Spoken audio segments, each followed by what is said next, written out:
नमस्कार श्रोताओं, dear learners. Uttarakhand मुक्त विश्वविद्यालय के सामुदायिक रेडियो केंद्र 91.2 एफएम में आप सभी का स्वागत है। मैं Tarun Negi, assistant professor, department of special education में। आज मैं आप सबके बीच विश्व ब्रेल दिवस, जो हम हर साल 4 जनवरी को मनाते हैं, इस उपलक्ष्य पे आप सभी के समक्ष आया हूँ। आज मैं आपसे विश्व ब्रेल दिवस के बारे में बात करूंगा। विश्व ब्रेल दिवस हर वर्ष 4 जनवरी को मनाया जाता है, जिसका हर वर्ष कुछ नया थीम होता है। जैसे विश्व ब्रेल दिवस 2024 का जो थीम है वो है empowering through inclusion and diversity. जो विश्व ब्रेल दिवस मनाया जाता है, जो विजुअली इम्पेयर्ड बच्चे होते हैं या फिर विजुअली इम्पेयर्ड पर्सन होते हैं या लो विजन पर्सन होते हैं, उनके पढ़ने या लिखने की ब्रेल प्रणाली जिससे वो पढ़ते हैं के आविष्कारक लुईस ब्रेल के जीवन और कार्य को पहचाने व सम्मान देने का दिन है। क्योंकि इसी दिन 4 जनवरी को ही लुईस ब्रेल का जन्म हुआ था। लुईस ब्रेल का जन्म 4 जनवरी 1809 में फ्रांस के कुप्रेस नामक शहर में हुआ था। ब्रेल प्रणाली जो उभरे हुए बिंदुओं की एक श्रृंखला पर आधारित है, उन्हें उंगलियों से पढ़ा जाता है, जिससे करोड़ों visual impaired, low vision person, blind person जो पढ़ने लिखने की उनकी जो क्षमता होती है, उनको इंक्लूजन का मौका देता है। उनकी क्षमता वृद्धि होती है, उसकी वजह से समाज में वो स्वतंत्र रूप से समाज में जा सकते हैं, वो लोग इंडिपेंडेंट बन सकते हैं।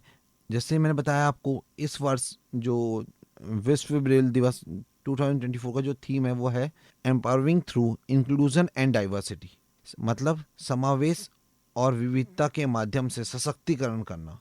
इसमें क्या है, दृष्टिबाधित व्यक्तियों को न केवल मान्यता दी जा रही है समाज में, समाज के सभी पहलुओं में पूरी तरह से उनको शामिल किया जा रहा है। समावेशन से जो है उनकी क्षमताओं को आगे बढ़ाने में, उनका जो टैलेंट है उनके अंदर, जो उनका पोटेंशियल है, उसको हम आगे बढ़ाने में कारगर सिद्ध हो रहे हैं इंक्लूजन से। लुईस ब्रेल जो लिपि थी, प्रणाली थी, इसका आविष्कार कैसे किया? लुईस ब्रेल जब 3 साल के थे, जो उनके पिताजी थे वो उनके साथ उनके काम में जाया करते थे साथ में। तो एक बार क्या हुआ, जो उनके पापा का काम था वो चमड़े के उसमें ही काम करते थे। चमड़े में छेद करने के लिए जो एक इस्तेमाल किया जाना औजार था, उपकरण था, वह उनकी आँख में जाके लग गया। उससे उनकी आँख में छेद हुआ। उस छेद के कारण क्या हुआ, उनकी जो आँख थी वो संक्रमित हुई। और वो काफ़ी जो उस समय इतना डेवलपमेंट भी नहीं हुआ था मेडिकल सेक्टर में कि उस टाइम पे उसका ट्रीटमेंट हो सके, उनको अर्ली ट्रीटमेंट मिल सके। उस कारण से क्या हुआ, वो उनके आइज में बहुत ज़्यादा इन्फेक्शन हुआ। और जो वो थे उस टाइम पे काफ़ी रूरल एरिया में रहते थे, तो वहाँ इतना मेडिकल ट्रीटमेंट था भी नहीं। उस कारण से क्या हुआ, जो उनकी आँख संक्रमित हुई, हल्के हल्के क्या हुआ, कुछ वर्षों में उनकी जो आई विज़न था वो विज़न पूरी तरह से चले गया। फिर जब उनका विज़न चले गया तो उनको बचपन से ही पढ़ने का बहुत शौक़ था। तो फिर उसके बाद उन्होंने हिम्मत नहीं हारी, आगे बढ़े। तो उनके पिताजी ने उनको उनकी फर्दर एजुकेशन के लिए, क्योंकि वो उस टाइम पे उनका विज़न जा चुका था, तो उनके लिए फिर उनके पिताजी ने एक ऐसी स्कूल की व्यवस्था करी जहाँ पे मतलब ये दृष्टिबाधित बच्चों को पढ़ाया जा सके। फिर उनने आगे चल के जिस स्कूल में वो गए, वहाँ उनको एक सैन्य अधिकारी उनने देखा, जहाँ उनने देखा कि जो एक सैन्य अधिकारी थे, कैप्टन चार्ल्स बेवियर, उनकी जो प्रणाली थी वो ब्रेल से मिलती जुलती थी, पर वो उनके लिए उतनी कारगर साबित नहीं हो रही थी जितनी आगे चल के ब्रेल लिपि हुई।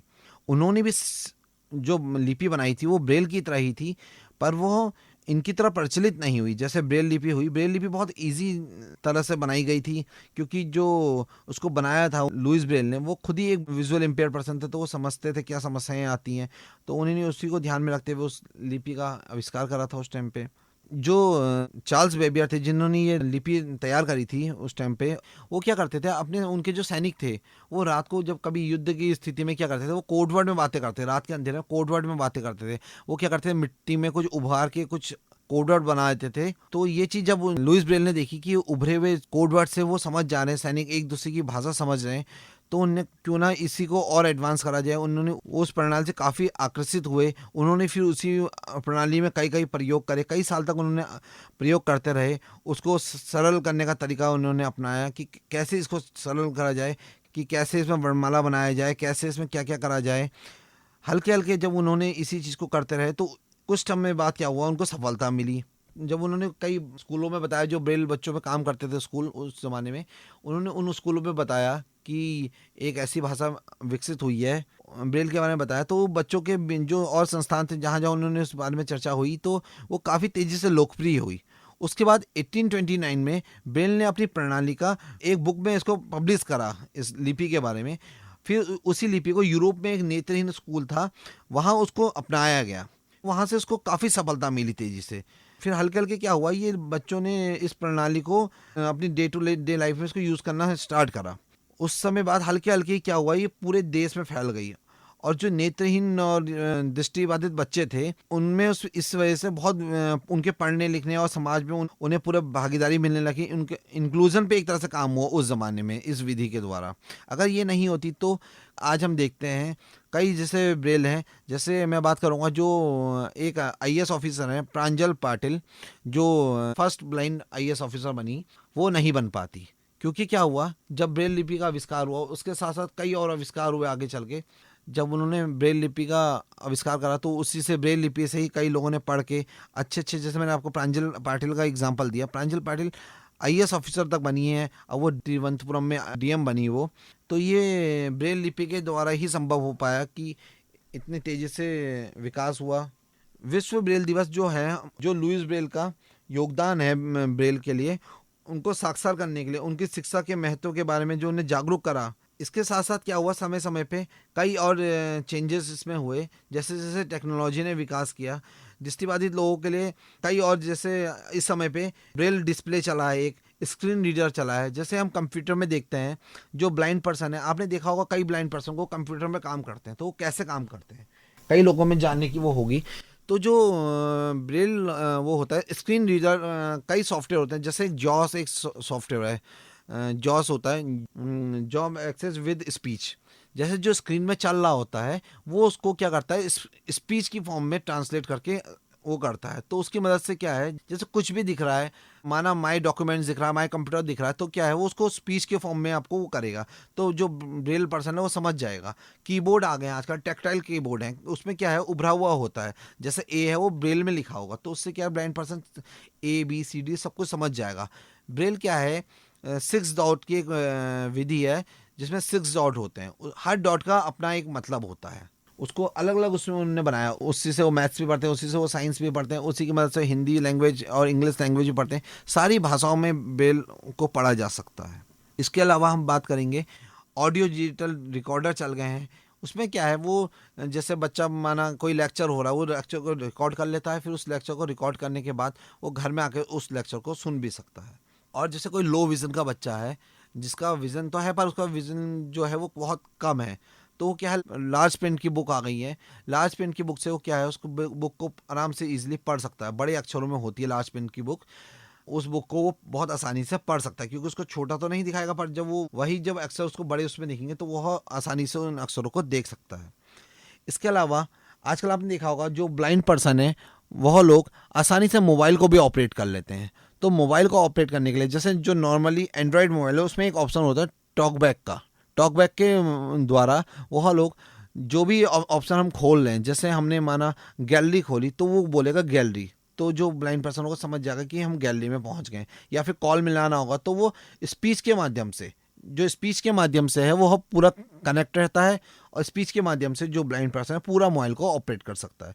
वैसे ही जो iOS सपोर्टिंग मोबाइल होते हैं, जैसे एप्पल के होते हैं, उसमें एक वॉइस ओवर करके एक ऐप होता है, उसकी मदद से ब्लाइंड पर्सन पूरा मोबाइल ऑपरेट कर सकते हैं। इसी तरह अलग अलग सॉफ्टवेयरों का विकास किया गया है। जैसे जो ब्रेल में होता है उनको ट्रांसलेट करके भी पढ़ा जा सकता है सॉफ्टवेयर की मदद से। इसी तरह अलग अलग सॉफ्टवेयर डेवलप हुए हैं। अभी जैसे इस साल का जो थीम है, empowering through inclusion and diversity, आपने सुना होगा कुछ वर्ष पहले गवर्नमेंट ऑफ इंडिया ने, हमारे यशस्वी प्रधानमंत्री जी ने एक कैंपेन चलाया था, एसेसिबल इंडिया कैंपेन। जो ब्लाइंड पर्सन थे या मतलब पर्सन विद डिसेबिलिटी थे, उनके लिए बहुत बड़ा गेम चेंजर एक साबित हुआ है। उनके लिए यूनिवर्सल एक्सेसिबिलिटी इससे प्रदान करी है उनको। उसकी मदद से उनको ट्रांसपोर्टेशन में, उनको कहीं जाना है, कहीं आना है, अगर उनको आपने देखा होगा कोई जो बड़े बड़े रेलवे स्टेशन हैं, एयरपोर्ट हैं, वहाँ पे आप देखेंगे जो वो लिफ्ट होती है, लिफ्ट में भी आप देखेंगे तो वो लिफ्ट में क्या होता है आजकल ब्रेल में लिखा होता है। तो कोई ब्लाइंड पर्सन अगर इंडिविजुअली मतलब अकेले भी वो ट्रैवल कर सकता है। उसमें क्या है, ब्रेल में आप देखेंगे, अगर टिकट देखेंगे आप, टिकट में भी जहाँ पे टिकट आते हैं जो प्रिंट होते हैं उसमें भी ब्रेल में लिखा होता है। उसकी मदद से क्या है, जो भी ब्लाइंड पर्सन है वो देख सकता है कि कहाँ पे मेरा कौन से उसमें आ रहा है। और जैसे लिफ्ट में मैंने आपको बताया, लिफ्ट में जो बटन होते हैं उसमें भी ब्रेल में लिखा होता है, ताकि जो ब्लाइंड पर्सन है वो इंडिविजुअली मतलब कहीं भी अलोन ट्रैवल कर सके। इसके अलावा आपने देखा होगा जो गवर्नमेंट के या फिर पब्लिक सेक्टर जितने भी वो बिल्डिंग्स हैं उसमें एसेसिबल कर दिया है, चाहे वो लोकोमोटिव डिसेबल्ड हो, चाहे फिर विजुअली इम्पेयर्ड हो। विजुअली इम्पेयर्ड पर्सन के लिए उनके मोबिलिटी के लिए उसको एसेसिबल किया जा रहा है। पहले चरण में तो जो गवर्नमेंट ऑफ इंडिया के पब्लिक सेक्टर्स के जितने भी वो हैं, चाहे गवर्नमेंट हॉस्पिटल्स हो गए, चाहे स्कूल्स हो गए, चाहे ट्रांसपोर्ट के वो साधन हो गए, सबको एसेसिबल करा गया है, जिसकी मदद से जो ब्लाइंड पर्सन है वो कहीं भी अकेले जा सके। आपने देखा होगा कि रेलवे स्टेशन पे जो रैंप लगाई जाती है, ताकि जैसे अगर कोई विजुअल इम्पेयर पर्सन जा रहा है वो अपनी केन की मदद से मतलब इजीली मूव कर सके, रैंप लगाई जाती है। और उसके द्वारा वहाँ पे अगर कोई एसेसिबल इंडिया जो कैंपेन था उसमें व्हील चेयर भी प्रोवाइड करी जा रही हैं। और आपने देखा होगा एक टेक्टाइल टाइल्स लगती हैं जो विजुअल इम्पेयर पर्सन के लिए बहुत इंपॉर्टेंट है। टेक्टाइल टाइल्स क्या होती हैं, वो उभरी हुई टाइल्स होती हैं। वो सारे मेट्रोस में, रेलवे स्टेशंस में, एयरपोर्ट्स में वो ज़्यादातर लगे रहती हैं। उसकी मदद से क्या है, जो भी ब्लाइंड पर्सन है उसको एंट्री हो गई, एग्जिट हो गई और पार्किंग कहाँ है वो वहाँ तक ले जाने में मदद करता है। जैसे अगर कोई विजुअली इम्पेयर्ड या फिर ब्लाइंड पर्सन है वो अगर ट्रेंड है तो वो समझ जाएगा कि कहाँ से एंट्री है, कहाँ से एग्जिट है। इसके अलावा आपने देखा होगा जो पब्लिक टॉयलेट्स होते हैं वहाँ पे भी आजकल सब जगह ब्रेल में ही पूरी प्लेट्स होती हैं। टेक्टाइल टाइल्स की मैंने बात करी, वो भी टेक्टाइल उसमें होती हैं। फुटपाथ देखिए, फुटपाथ में भी आजकल क्या है, जो टेक्टाइल टाइल्स लगी रही हैं फुटपाथ में भी इसलिए लगाई जा रही है ताकि जो ब्लाइंड पर्सन है वो अलोन मतलब अकेले घूम सके, उसको किसी की ज़रूरत ना पड़े, वह उसके लिए एसेसिबल हो जाए पूरा सब कुछ। जैसे हम उत्तराखंड से हैं तो उत्तराखंड में हमारा एक राष्ट्रीय संस्थान है जिसका पहले नाम था NIVH, अब उसका नाम हो गया NIPVD, national institute for empowerment of person with visual disability, NIPVD। इसका जो पहले नाम था वो NIVH था। इसको जब पहले स्टार्ट करा गया था सेंट जॉनसन हॉस्टल नाम से 1943 में इस्टेब्लिश हुआ था। उस टाइम पे क्या था, वर्ल्ड वार चल रहा था। वर्ल्ड वार के टाइम पे क्या था, जो सोल्जर्स से वो किसी कारण से कोई ब्लाइंड हो जा रहा था या फिर कोई जख्मी हो जा रहा था तो उनके लिए हॉस्टल खोला गया था सोल्जर्स के लिए, ताकि किसी का रिहेबिलिटेशन करना है, मतलब उनको पुनर्वास की ज़रूरत है किसी भी प्रकार के। कोई अगर ब्लाइंड हो गया तो उनको मोबिलिटी या ओरिएंटेशन की ट्रेनिंग देना है या उनको ब्रेल की ट्रेनिंग देना है, वो सब के लिए रिहेबिलिटेशन के लिए स्टार्ट करा गया था। 1950 में क्या हुआ, इसको गवर्नमेंट ऑफ इंडिया ने अपने अंडर में लिया, वहाँ रिहैब का काम शुरू करा उन्हें ब्लाइंड पर्सन के लिए। फिर 1951 में वहाँ सेंट्रल ब्रेल प्रेस खोली गई। फिर उसके बाद हल्के हल्के उसमें डेवलपमेंट हुआ, कई चीज़ों का और डेवलपमेंट हुआ। तो 1979 में ये एक नेशनल इंस्टीट्यूट के तौर पे ऑटोनोमस बॉडी बन गया। जो NIVH है वो department of person with disability के अंडर में काम करता है। Empowerment of person with disability जो है वो ministry of social justice and empowerment, government of India का एक ऑटोनोमस बॉडी है, उसके अंडर में ये सब चलता है। इसके अलावा जो NIVH है, मैंने NIVH के बारे में आपको इसलिए बता रहा हूँ, NIPVD के बारे में जिसको हम NIPVD कहते हैं, इसके बारे में आपको इसलिए बता रहा हूँ क्योंकि ये हमारे उत्तराखंड में ही सिचुएटेड है। इसका जो हेडक्वार्टर देहरादून में है और जो इसका रीजनल सेंटर है, इसका एक रीजनल सेंटर चेन्नई में है जो 1988 में स्टैब्लिश हुआ था। उसके बाद इसका एक रीजनल सेंटर कोलकाता में खुला था और एक सिकंदराबाद में खुला था जो 1997 में खुले थे। इसके अलावा हम बात करें यहाँ पे क्या क्या काम होते हैं, तो इनका एक मॉडल स्कूल है जो 1963 में इस्टेब्लिश हुआ था। 1963 में जब इस्टेब्लिश हुआ था तो यहाँ ब्लाइंड बच्चों को शिक्षा दी गई और अब यहाँ पे जो लो विज़न वाले बच्चे हैं वो भी पढ़ते हैं, साथ साथ जो विजुअली इम्पेयर्ड बच्चे हैं वो तो पढ़ते ही हैं यहाँ पे। तो यहाँ से पढ़ाई लिखाई करने के बाद बच्चे काफ़ी आगे गए हैं, बहुत बच्चे हायर एजुकेशन में भी गए हैं, काफ़ी अच्छे गवर्नमेंट के जो अच्छे अच्छे डिपार्टमेंट हैं वहाँ भी जॉब में हैं।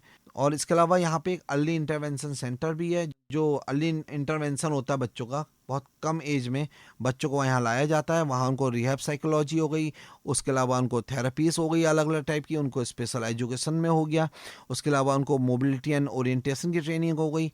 और यहाँ पे जो मेन जो NIVH का जो काम है इस टाइम पे, जो कैंप लगाते हैं ये लोग, अवेयरनेस कैंप लगाने का काम है। इसके अलावा सेमिनार्स ऑर्गेनाइज करवाते हैं। इसके अलावा यहाँ रिसर्च एंड डेवलपमेंटल एक्टिविटीज़ भी होती हैं जो पर्सन विद विजुअल इम्पेयरमेंट के लिए बहुत लाभदायक हैं। समय समय पे इस तरह की चीज़ें ये लोग करवाते रहते हैं। आज हमने विश्व ब्रेल दिवस पे चर्चा करी। आपको कैसा लगा, अपना फीडबैक ज़रूर दें। धन्यवाद।